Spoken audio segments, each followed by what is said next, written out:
I knew I was disposable the moment Scott leaned back in his ergonomic throne, swirled his cold brew like it was a Gotham snifter of brandy, and said, "Joyce, you're the glue that keeps us from falling apart." That wasn't a compliment, that was a warning label. Glue doesn't get bonuses, glue doesn't get promoted.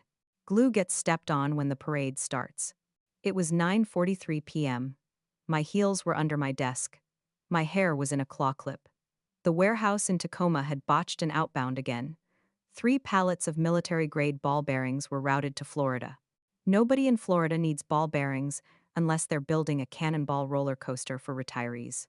And yet, here I was, triple confirming the bill of lading, rewriting the dock schedule, emailing the night shift floor manager a PDF tutorial I made last year, because Scott still hadn't funded the training portal.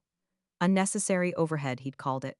The same Scott who would, in precisely 6 hours, strut into the Monday ops briefing like a golden retriever who just solved quantum physics. He'd point at the PowerPoint I built and say, "Big win for the team. Let's keep that energy." No one would question it, because no one ever does.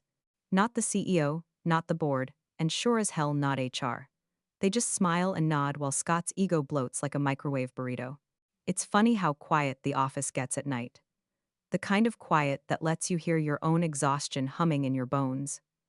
I used to think this meant I was dedicated, loyal, essential. Turns out it just meant I was alone. I'd become the human patch kit, sealing leaks, fixing typos in executive emails that could have triggered federal audits. All while Scott took bows for keeping the ship afloat. Hell, I even corrected his grammar in a speech once where he pronounced logistical redundancy like it was a new TikTok trend. Still got applause. Still got invited to golf. I didn't. I pulled up the upcoming project workflows, redlined 3 more items, Scott would pretend he wrote, and skimmed the merger memo again. Nothing huge, just another whisper of a possible acquisition. Something was buried in a footnote under transitionary logistics leadership. I saved it, highlighted it, emailed it to myself under the subject line, "Read this when they screw you," because they always do. Tuesday morning, Scott brought in donuts. "Joyce," he said, fake casual, "you're so detail-oriented. Love that support energy." Support, not strategic, not leadership. I took the jelly donut, walked back to my desk, and wrote one line in my notebook: "Build the parachute before they push you." Because I could feel the freeze-out coming, the slow erosion. My weekly logistics roundup was now being consolidated into a broader dashboard which Scott managed badly. I wasn't being demoted, I was just being shaved off. What they didn't know, what Scott never noticed, was that I never stopped reading those merger drafts. I was the one who uploaded the files to the compliance portal. I was the one who fielded the acquirer's boring, redundant, just procedural calls about operational workflows. I was the one who filled in that one little clause about regulatory continuity. And I knew damn well who approved it. It happened on a Thursday, the slow death of the workweek. I waited until the usual nonsense passed. Then I did what I'd rehearsed in my head while folding laundry at 2 a.m. the night before. "So," I said, carefully, "I wanted to follow up on my application for the Director of Ops transition role." Scott cut me off with a loud, nasal cackle. "Still dreaming of a promotion, Joyce. Maybe next decade, huh?" The room went quiet. I smiled with my teeth, but not my eyes. I picked up my notepad. Scott kept going. "It's just, you're kind of the heart of this place, Joyce. You hold it all together. Can't have the glue trying to be the engine." I nodded like I agreed. Meanwhile, I imagined slathering that glue across his ergonomic chair. I stopped by HR, Lisa, who wore fake empathy. "Hey Joyce, the director transition role? It's been filled." Scott stepping in, interim basis, of course. My voice didn't shake. "Of course," I said. My hands didn't tremble. I felt nothing but a deep, serene clarity, like the eye of a storm. Leadership just felt well. Continuity-wise, he's already looped in on the merger. Lisa kept talking. I stopped listening. Because what she didn't know, what Scott didn't know, was that continuity was the very noose I'd been quietly tying for 6 months. I went back to my desk. I pulled up the master copy of the legal archive from the acquirer's team. Buried in version 14.6.3, page 87, subsection C, was the clause I had snuck in. All post-merger operations must be transitioned through a pre-cleared and board-approved Director of Operational Continuity. For the duration of the 90-day handoff period. Guess who filled out the clearance paperwork? Guess who the board quietly approved, thinking it was just a technicality? Exhibit K, Appendix. My name, right there in 11-point calibri. Joyce L. Brenner, Director. Operational Continuity, pre-cleared, stamped, initialed, archived. Scott thought this was about a title, about ego. He didn't realize I'd stopped aiming for recognition 6 months ago. I was aiming for permanence. He was still playing checkers with the boys. I was playing Minesweeper on a nuclear grid. I sat in my Corolla and called Diane, my old mentor. Scott laughed in my face, I said, told the whole room I should stop dreaming of a promotion. There was a pause. Then, Diane advised, don't yell, architect, build something, quietly. You don't need a sword, Joyce, you need a contract. I drove home like a woman possessed. I tunneled into the document archive. There it was. Folder. Merger due diligence final V3 JLB edited. I clicked, scrolled, prayed. Page 87. Exhibit L, named Operational Continuity Officer, NOCO. I re-downloaded the clause. Highlighted it in 4 shades of cautionary hell. Pulled up the board clearance emails, checked the timestamps, then sat back and smiled like a woman who'd just found a loaded gun under her floorboards. I wasn't going to scream. I was going to architect. The next morning, Scott passed me and winked. Rough day yesterday, huh? Keep grinding, you're a great support asset. I nodded. I'll keep doing what I do. Which, at the moment, included printing the NOCO clause and tucking it into a folder labeled board-approved exhibits. I had a maglite. There's a special kind of nausea that comes from watching a man take a victory lap for a race he didn't even know was happening. Scott strutted through the office like he'd personally negotiated world peace. The merger had moved into final stage rehearsals. He insisted on new headshots, brought in a stylist, and made the design intern mock up a fake Ops Vision 2025 slide deck with a lion in the background. A lion, because apparently he was the apex predator of logistics now. Joyce, he said one morning, can you jazz up this deck for the VC pitch? I want something that says we're agile, but like, bold, disruptive, but not chaotic. Think SpaceX, but for pallets. Sure, I said. I gave him exactly what he wanted. Bullet points he could pretend he came up with, charts that made no sense but looked expensive.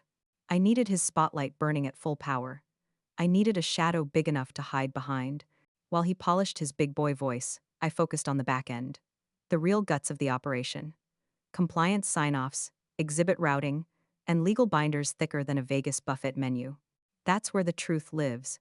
It was during one of those late nights that I saw it, my name, on the routing slip for the final compliance packet.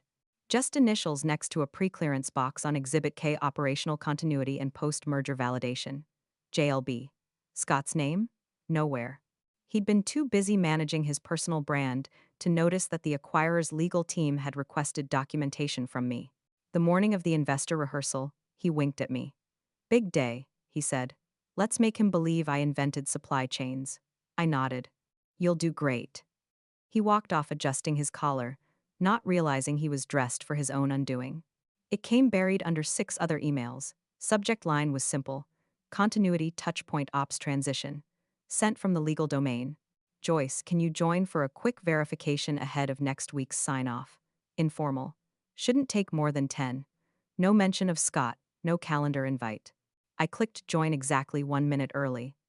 The woman who greeted me had a ponytail, zero makeup, and the calm vocal cadence of someone who's signed off on billion-dollar deals.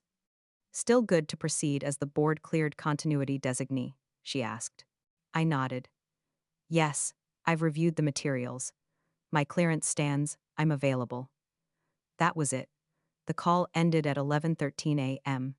At 11:14 I exhaled. The kind of breath you take when the oxygen feels earned. The invite never came. Friday afternoon, I was ghosted from the final meeting. Scott wanted his red carpet moment. Still, I did what I was supposed to. I forwarded the legal confirmation to the COO, Peter, with a short note, per acquirer legal's instruction. I'll need to be present at Tuesday's sign-off for Exhibit K routing. Please confirm. No reply. I set my alarm for 5 a.m. Woke up calm. This was eye of the hurricane calm. I arrived at HQ at 7:32. The top floor had been transformed into a budget war room. I walked right past the assistant, trying not to make eye contact. Joyce, she called out, startled. I don't think you're on the list for today. I smiled. That's all right. I'll just observe. And I slid into a chair in the back row like I'd been invited. No drama, just a quiet woman in a navy blazer. Scott entered 5 minutes later, basking in his own importance. He clocked me immediately, paused, smirked, said nothing. He launched into his opening slide, navigating operational synergy through transition excellence. Every time he clicked, I watched the acquirer's legal counsel take notes, not on the slides, but on who said what and how. At 8:21, the room shifted, the lights dimmed, the final documents were distributed. The acquirer's lead counsel opened her folder. And that was when the temperature dropped. We're blocked, she said, setting the sentence down like a brick. We need the ops director's signature per Schedule 14B to complete the transition binders. Scott chuckled. That'd be me, he said, grinning. The lawyer looked up past Scott and directly at me. Actually, no, she said. Per board clearance filings dated 6 months ago, the Director of Operational Continuity is Joyce L. Brenner. Silence. Surgical silence. Scott's face did something strange, like it wanted to laugh but forgot how. I didn't speak. I stood, not quickly, not triumphantly, just deliberately. I walked to the head of the table. The room parted like a curtain. I reached for the folder the lawyer handed me, pen ready, the page already marked. Joyce, Scott said, voice thin and higher than usual. What is this? This, I said, calm as a lake in winter, is continuity. Then I signed. One line, one signature. And the merger, all $350 million of it, continued moving forward, without Scott. Scott made a sound I've never heard from another human being. Her. He hit the table. It hit the table like a question and an accusation all at once. The CEO and COO looked at the legal team. Someone from HR entered, clipboard in hand, walked directly to Scott and handed him a manila envelope. Your transition materials, she said softly, per board directive. Scott didn't open it. He just stood there, frozen, staring at the envelope like it was full of spiders and broken dreams. I walked past him. As I reached the door, I heard someone whisper it like a prayer or a confession. She played the long game. I didn't stop walking. They finally saw it. Not the smile. Not the silence. The architecture. The whole damn blueprint I'd built beneath their egos. And now? Now they knew exactly who ran the show. Because the best promotions are the ones no one sees coming. Until the signature hits the paper.